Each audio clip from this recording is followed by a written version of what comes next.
मैं सिस्टर कामरान इजाज। अगर ਤੁਹਾਡਾ ਕੋਈ ਵੀ ਇਮੀਗ੍ਰੇਸ਼ਨ ਮਸਲਾ ਹੈ, human rights applications, 7 year child applications, stateless applications ਜਾਂ ਈਏ ਐਪਲੀਕੇਸ਼ਨਸ, ਤੁਸੀਂ ਹੁਣ ਹੀ ਮੇਰੇ ਨਾਲ ਰਾਬਤਾ ਕਰੋ 07501010101।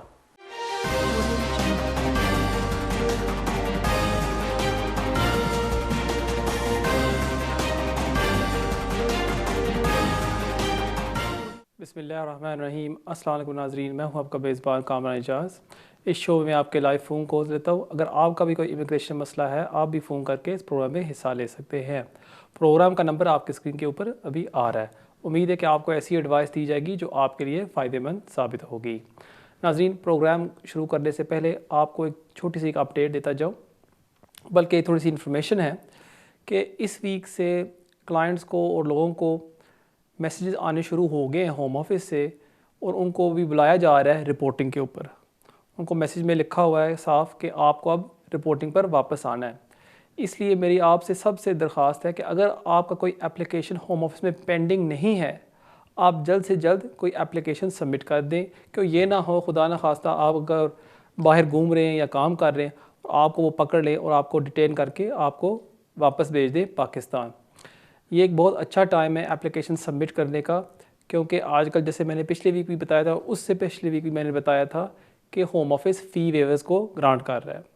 अगर आपके पास पैसे नहीं है होम ऑफिस एप्लीकेशन के लिए, आप फ़ी वेवर का एप्लीकेशन सबमिट कर सकते हैं। और मुझे पूरी उम्मीद है कि अगर उसको सही तरह पेश किया जाता है होम ऑफिस के सामने, होम ऑफिस आपको फ़ीस माफ़ कर देगी। ये थी इस वीक की इम्पोर्टेंट अपडेट। नाज़रीन, बेशुमार कॉलर्स वेट कर रहे हैं, सॉरी नहीं।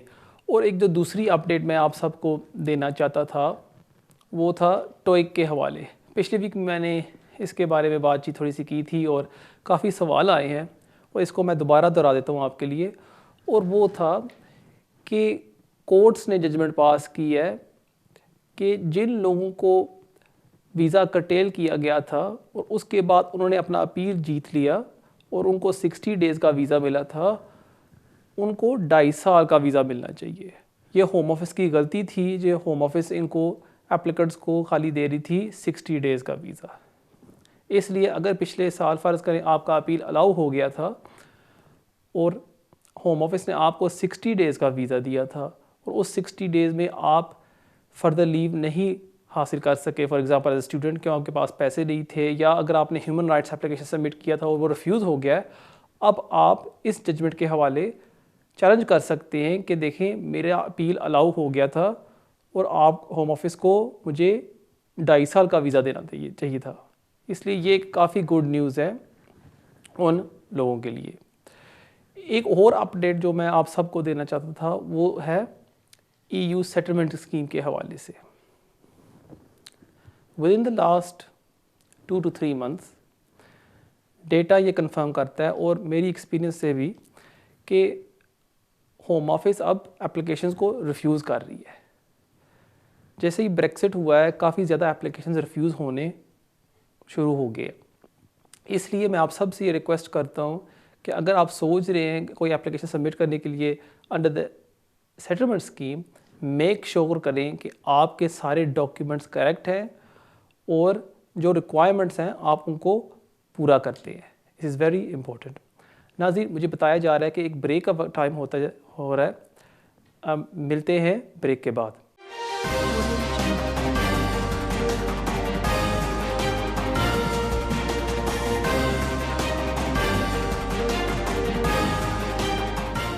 मैं सिस्टर कामरान इजाज। अगर ਤੁਹਾਡਾ ਕੋਈ ਵੀ ਇਮੀਗ੍ਰੇਸ਼ਨ ਮਸਲਾ ਹੈ, human rights applications, 7 year child applications, stateless applications ਜਾਂ ਈਏ ਐਪਲੀਕੇਸ਼ਨਸ, ਤੁਸੀਂ ਹੁਣ ਹੀ ਮੇਰੇ ਨਾਲ ਰਾਬਤਾ ਕਰੋ 07501010101।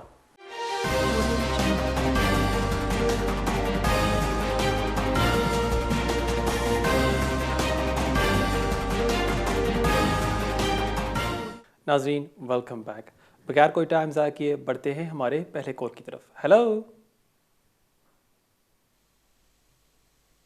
हेलो हेलो, अस्सलाम वालेकुम। वालेकुम सलाम।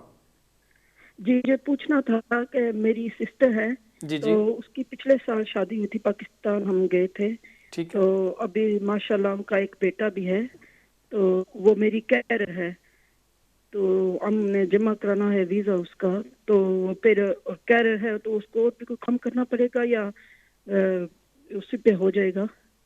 और उसकी पहले भी शादी हुई थी, उसमें से 2 बच्चे हैं उसके, वो डिवोर्स हो गई थी, ठीक है, तो फिर शादी की है दोबारा जाके, तो अब उसमें से एक बेटा है। ठीक है। जो अभी आपकी जो बेटी है वो उसको केयर अलाउंस मिल रहा है या नहीं? जी हाँ, फुल टाइम कैरियर मिल रहा है, और उसको केयर कैरियर अलाउंस। अलाउंस मिल रहा है जो 56 या 58 पाउंड होता है हफ्ते का, उसको मिल रहा है?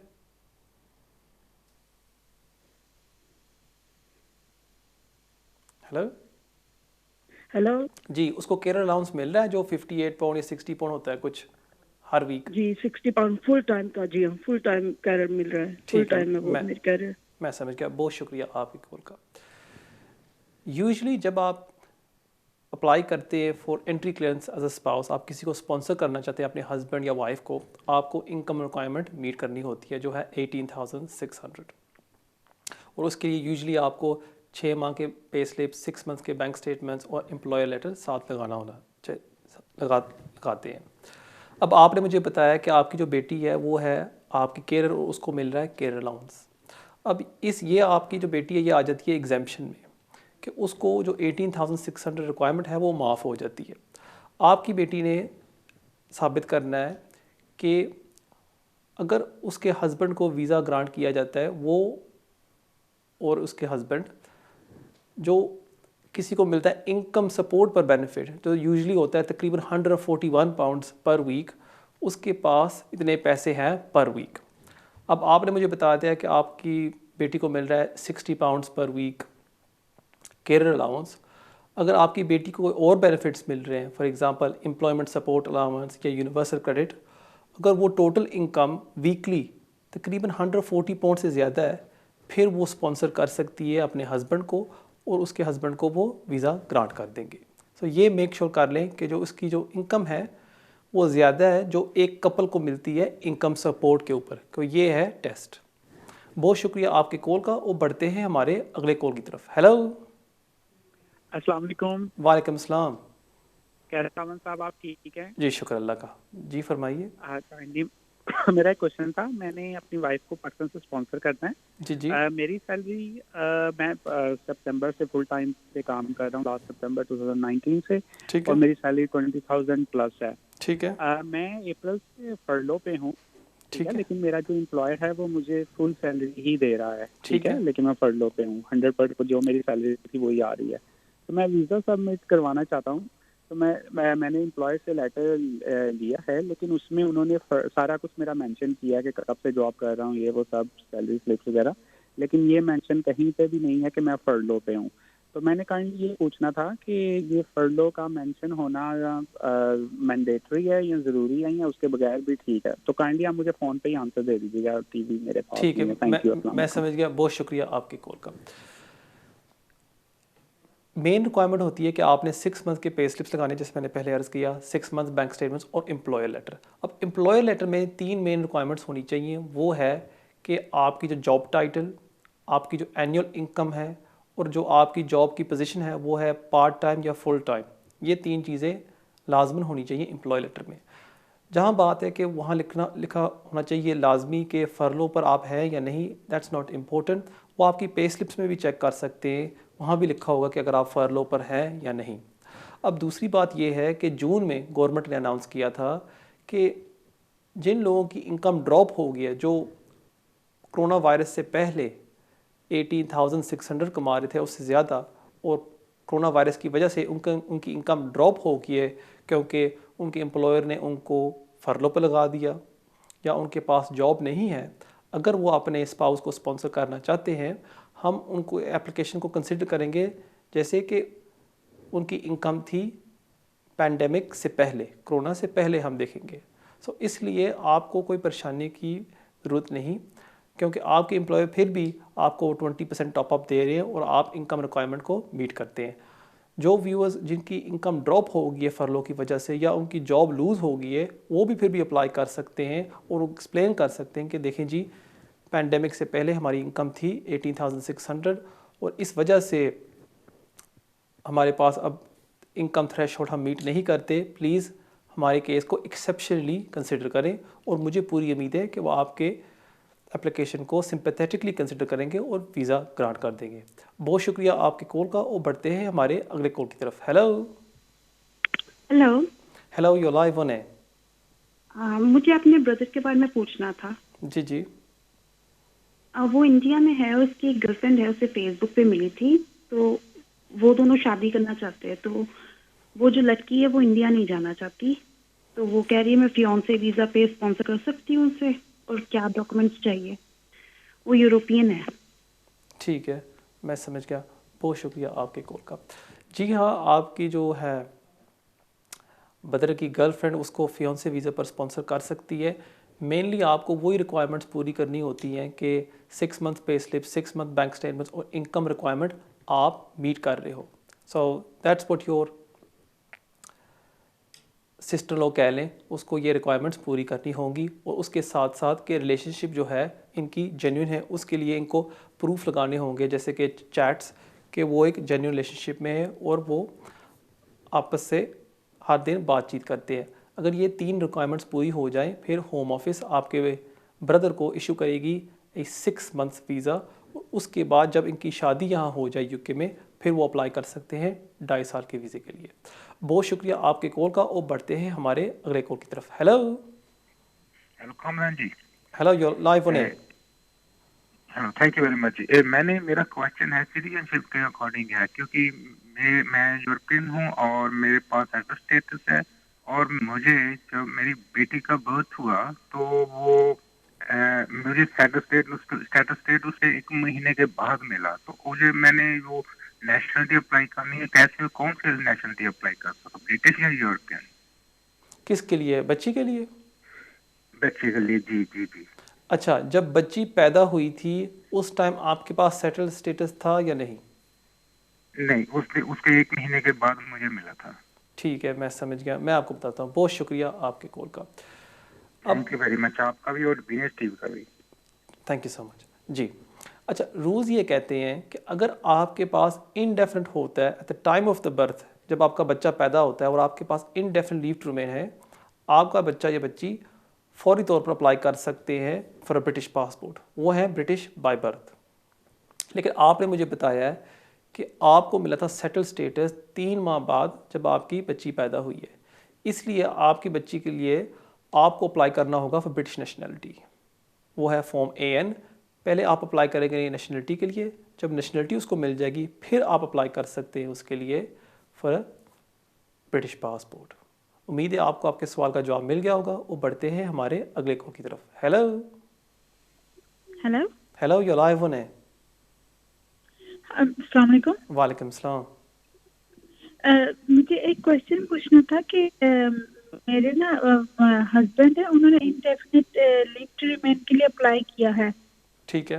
तो वो जो है उनका सिर्फ ये मसला है कि वो पहले उनकी फर्स्ट मैरिज एक बेटी है, तो उसके थ्रू उन्होंने अप्लाई किया है अभी, क्योंकि उनका वीज़ा उसके थ्रू उस पर हुआ था। ठीक है। तो वो मैं ये पूछना चाहती कि उनके पास उसका पासपोर्ट नहीं है, सिर्फ बर्थ सर्टिफिकेट है, तो हमने पेपर जमा करवा दिए, तो ये इफेक्ट करेगा? क्योंकि बच्ची का पासपोर्ट वो मदर उनकी कह रही है कि हम वो देना नहीं चाहती। आपके जो हस्बैंड थे वो 10 ईयर रूट पर थे, अभी वो इंडेफिनेट के लिए अप्लाई उन्होंने किया है? वो 5 ईयर रूट पे थे, ठीक है, पेरेंट रूट पे। 5 ईयर पेरेंट रूट पर थे। ठीक है।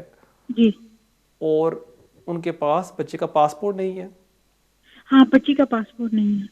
ठीक है। और उनके पास कांटेक्ट है बच्ची के साथ, फॉर एग्जांपल? हाँ बिल्कुल, वो कोर्ट ऑर्डर सब कुछ है, वो आती है रहने के लिए भी, वो सारा कुछ है उनके पास। ठीक है, मैं समझ गया। बहुत शुक्रिया आपके कॉल का।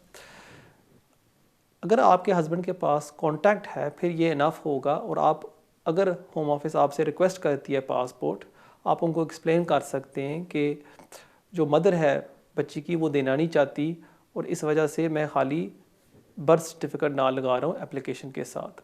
क्योंकि आपके हस्बैंड के पास है कॉन्टैक्ट ऑर्डर, मेरे ख्याल में इस एप्लीकेशन में कोई प्रॉब्लम नहीं होगी।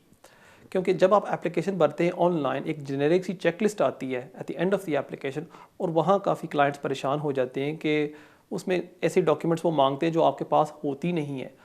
इसमें कोई परेशानी की बात नहीं, क्योंकि वो एक जेनेरिक सी चेकलिस्ट है, वो सब एप्लीकेंट्स को वो कंप्यूटराइज चेकलिस्ट देते हैं। जो डॉक्यूमेंट्स आपके पास नहीं हैं उसकी कोई फ़िक्र करने की बात नहीं है। जो डॉक्यूमेंट्स आपके पास हैं वो ही आप साथ लगा दें और मुझे पूरी उम्मीद है कि आपका एप्लीकेशन सक्सेसफुल होगा। बहुत शुक्रिया आपकी कॉल का और बढ़ते हैं हमारे अगले कॉल की तरफ। Hello hello, you live on है। हेलो हेलो हेलो अस्सलाम वालेकुम। वालेकुम सलाम, जी फरमाइए।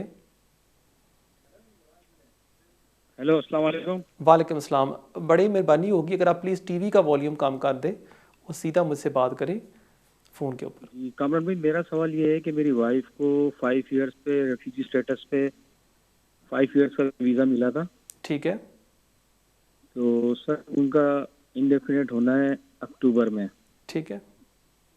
तो सर ये उनको इंग्लिश लैंग्वेज का कोर्स करना पड़ेगा। ठीक। और सेकंड ये है कि कोरोना की वजह से अगर अक्टूबर में हम अप्लाई करते कोई इफेक्ट अगर आगे डिले हो जाता है तो कोई इफेक्ट पड़ेगा इनके वीज़े के ऊपर? ठीक है, मैं समझ ये गया। मेरा क्वेश्चन है। बहुत शुक्रिया आपके कॉल का। नहीं, रेफ्यूजीज़ के लिए उनको B1 life in the UK test indefinite के लिए अप्लाई, जब वो अप्लाई करते हैं उनको पास करने की ज़रूरत नहीं है, लेकिन जब आपकी वाइफ नेशनलिटी के लिए अप्लाई करेगी फिर उनको पास करना होगा। ये तो हो गया आपका पहला सवाल। जो दूसरा सवाल आपने मुझे पूछा है कि कोरोना वायरस से अगर कोई डिले हो जाता है, इसमें कोई फ़िक्र करने की बात नहीं है, क्योंकि होम ऑफिस ने ऐलान किया था कि इस महीने अगस्त में एक ऐप वो लॉन्च कर रहे हैं कि जिन एप्लीकेंट्स के फिंगरप्रिंट्स उनके पास ऑलरेडी हैं उनको वो इनवाइट करेंगे कि आप ऐप के थ्रू अपनी तस्वीर खींच लें और अपने डॉक्यूमेंट्स हमें अपलोड कर दें।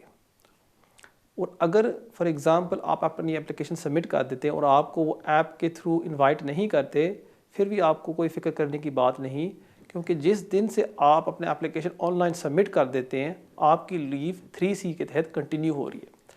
चाहे उसके बाद आपको अपॉइंटमेंट नहीं मिलती डॉक्यूमेंट जमा कराने में और आप 2-3 माह वेट करते रहते हैं, फिर भी आपकी लीव कंटिन्यू हो रही है। और जैसे ही वो आपको अपॉइंटमेंट देते हैं कि आप अपने फिंगरप्रिंट्स हमारे सेंटर आके दे जाएं, फिर आप अपने डॉक्यूमेंट्स भी वहाँ जमा करा सकते हैं और आपके एप्लीकेशन को वो कंसिडर कर देंगे।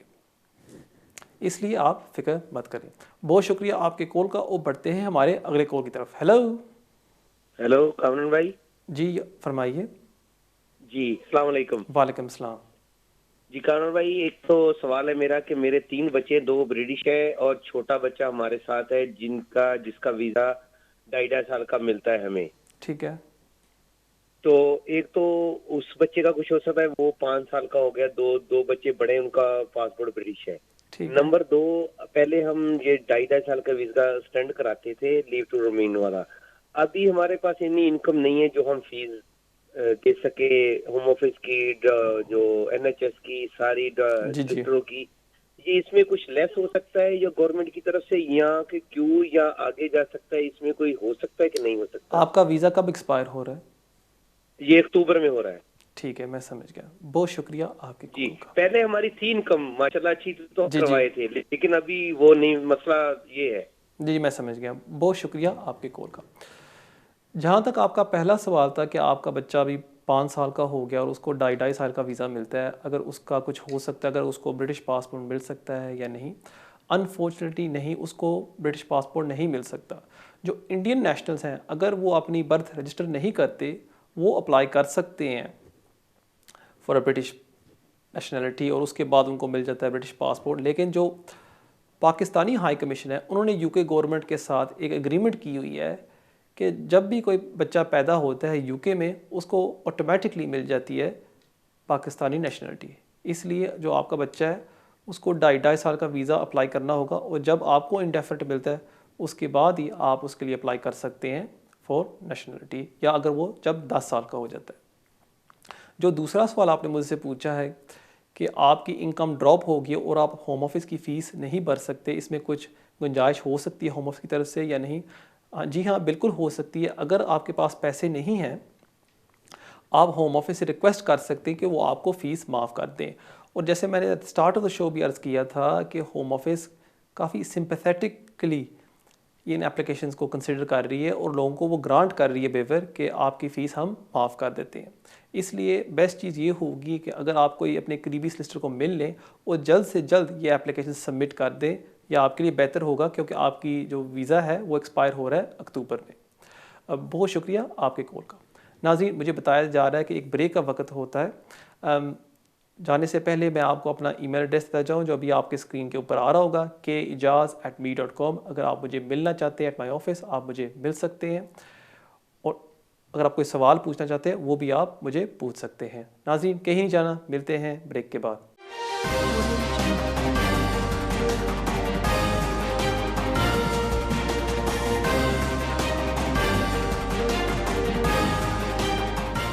मैं हाँ सिस्टर कामरान इजाज। अगर तुहाडा कोई भी इमिग्रेशन मसला है, human rights applications, 7 year child applications, stateless applications या EA एप्लीकेशंस, तुसी हुण ही मेरे नाल राबता करो 075 01 01 01 01।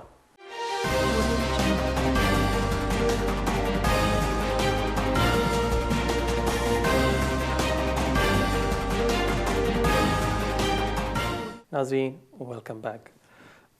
बगैर कोई टाइम ज़ाया किए पढ़ते हैं हमारे अगले कॉल की तरफ। हेलो, अस्सलाम वालेकुम जी। वालेकुम सलाम।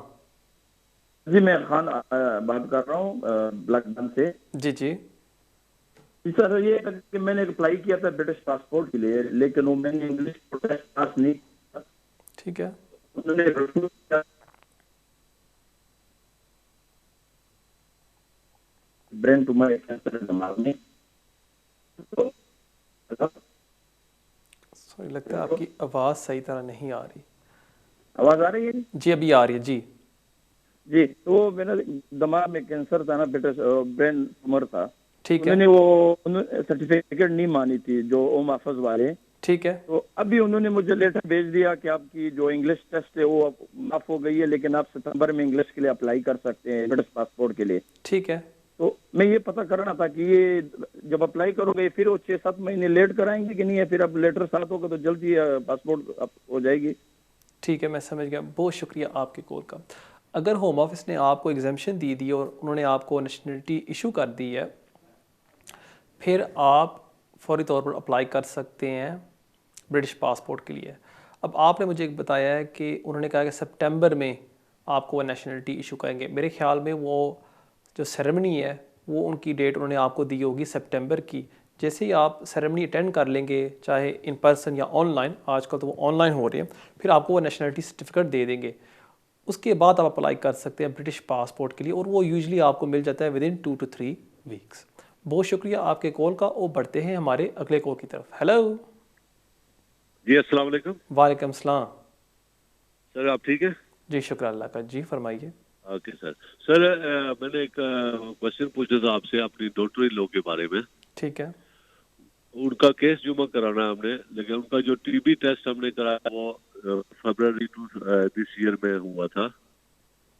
तो अभी उसकी जो डेट है वो अगस्त 11 में खत्म हो गई। ठीक है। तो अभी हम उसके पुराना ही टीबी टेस्ट लगा के जुमा करते हैं या उसके लिए नया करना पड़ेगा अभी?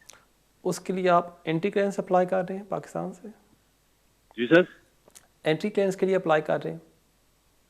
वो सर किया, लेकिन वो डेट नहीं मिल रही है। ठीक है, मैं समझ गया। ठीक है, मैं समझ गया। बहुत शुक्रिया आपके कॉल का। मेरी आपसे यही एडवाइस होगी, क्योंकि एंट्री क्लियरेंस की जो फ़ीस है वो काफ़ी महंगी है, तकरीबन 2500 पाउंड, 2500 पाउंड से बल्कि ज़्यादा भी है। वो 2600 2700 पाउंड होम ऑफिस लेती है for a entry clearance application. आप रिस्क ना लें, चाहे आपको डेट नहीं मिलती 2-3 हफ्ते, 1 महीना, बल्कि 2 महीने वेट कर लें। जैसे ही आपको डेट मिलती है, दोबारा टीबी सर्टिफिकेट जब आपको इशू हो जाती है, फिर ही आप अप्लाई करें। अगर आप अभी अप्लाई कर देंगे और पुरानी सर्टिफिकेट लगा देंगे, हो सकता है होम ऑफिस आपकी एप्लीकेशन को रिफ्यूज़ कर दे। यूजुअली अगर आपकी एप्लीकेशन पेंडिंग है और उसी दौरान आपकी जो सर्टिफिकेट है वो एक्सपायर हो जाती है, होम ऑफिस आपको रिक्वेस्ट करती है कि हमें एक नई सर्टिफिकेट भेजें। लेकिन आपने मुझे बताया कि आपकी जो डॉटर इन लॉ है उसकी सर्टिफिकेट तो एक्सपायर हो चुकी है, इसलिए मैं आपसे यही दरख्वास्त करूँगा, वेट कर लें, थोड़ा सा सब्र करें। जैसे आपको नई सर्टिफिकेट इशू हो जाए फिर ही आप अप्लाई करिएगा।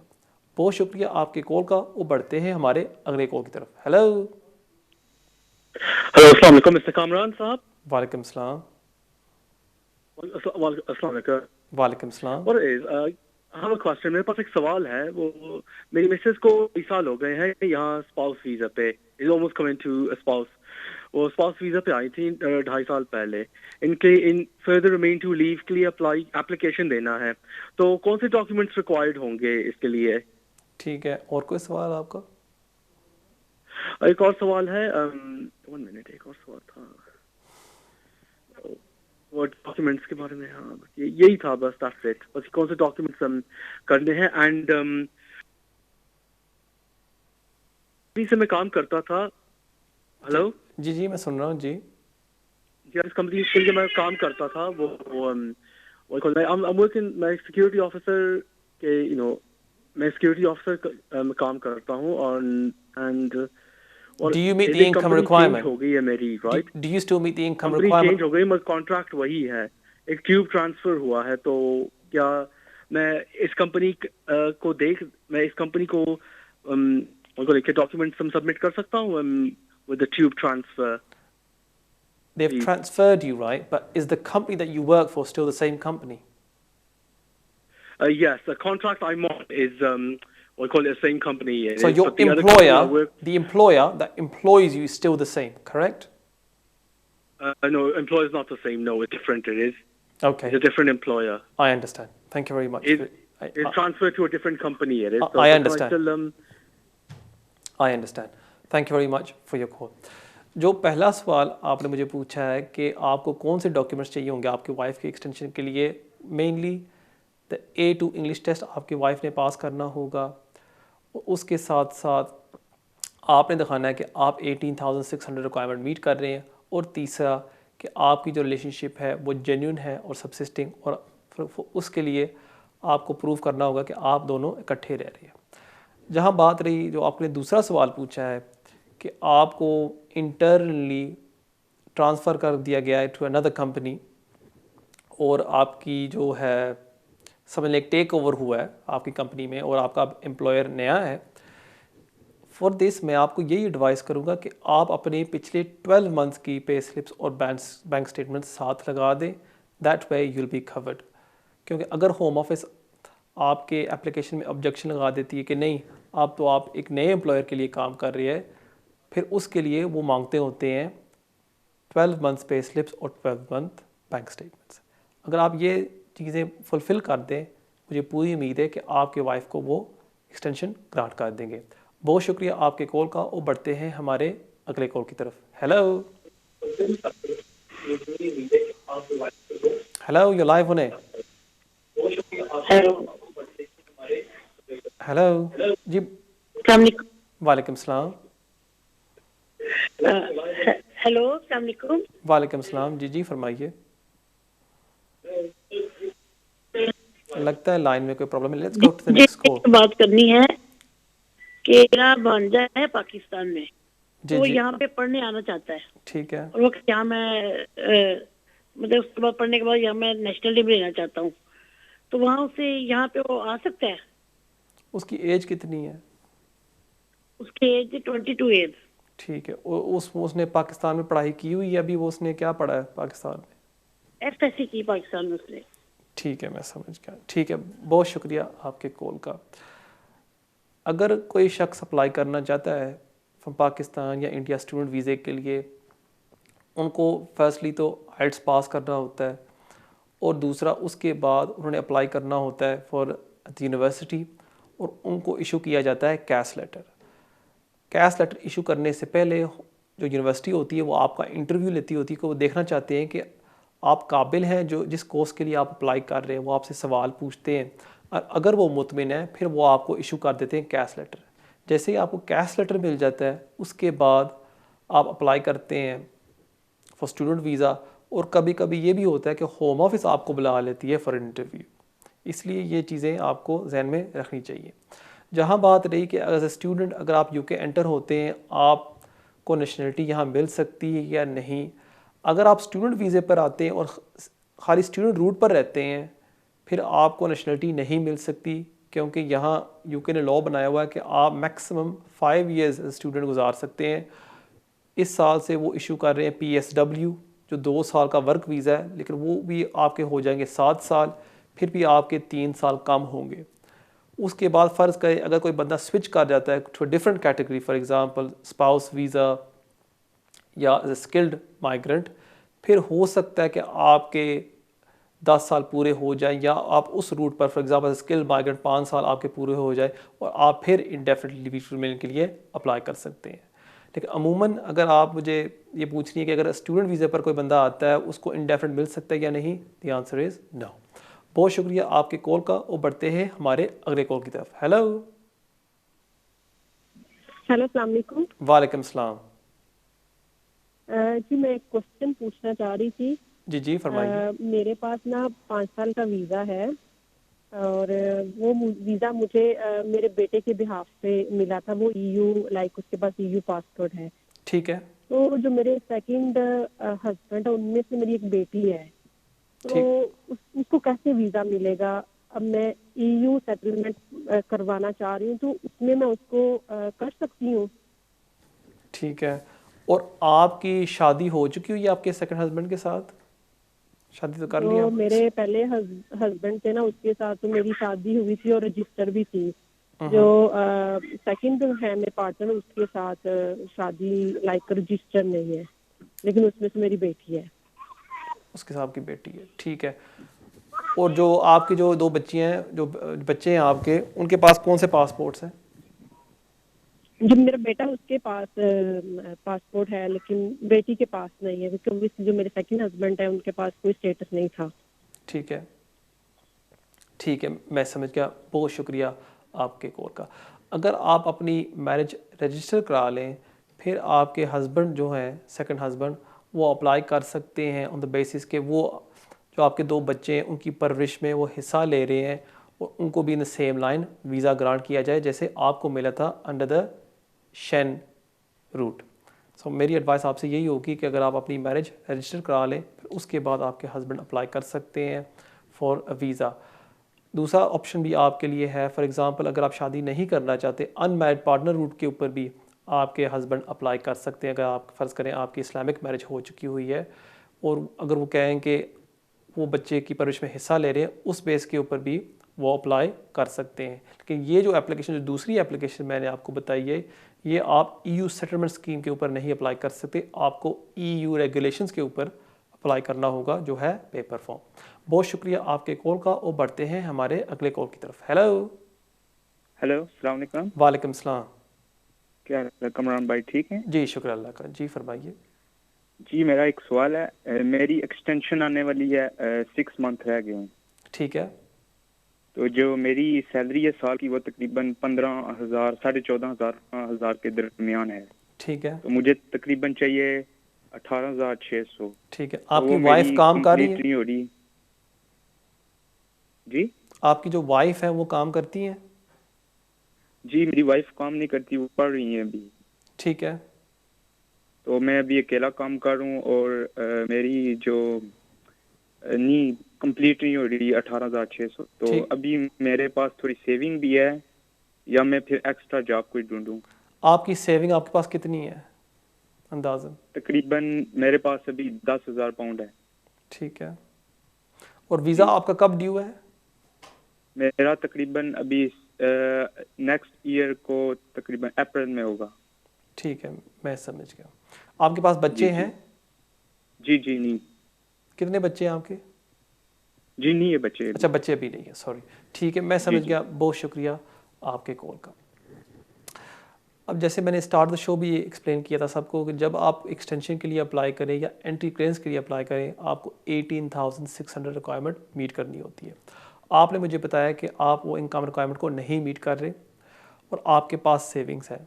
जो सेविंग्स हैं वो आप नहीं इस्तेमाल कर सकते और इसकी वजह ये है कि जो इमिग्रेशन रूल्स हैं वो ये कहते हैं कि अगर आपके पास 16,000 से ज़्यादा सेविंग्स हो फिर आप उनको इस्तेमाल कर सकते हैं।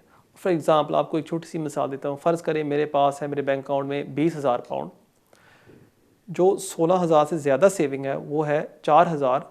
उस अमाउंट को अगर मैं तकसीम करूँ 2.5 के साथ डिवाइडेड बाई 2.5, उस अमाउंट को मैं इस्तेमाल कर सकता हूँ to meet the income requirement.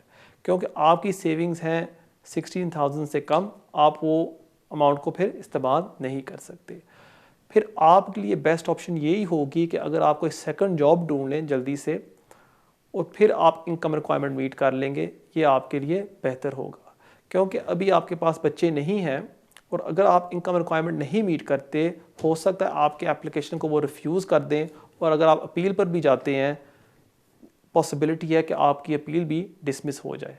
अगर आपके केस में बच्चे होते फिर हो सकता था कि होम ऑफिस आपके एप्लीकेशन में या अपील में थोड़ी सी डिस्क्रेशन इस्तेमाल कर देती और आपको बच्चे के बेस के ऊपर 10 ईयर रूट पर वो वीज़ा दे देते।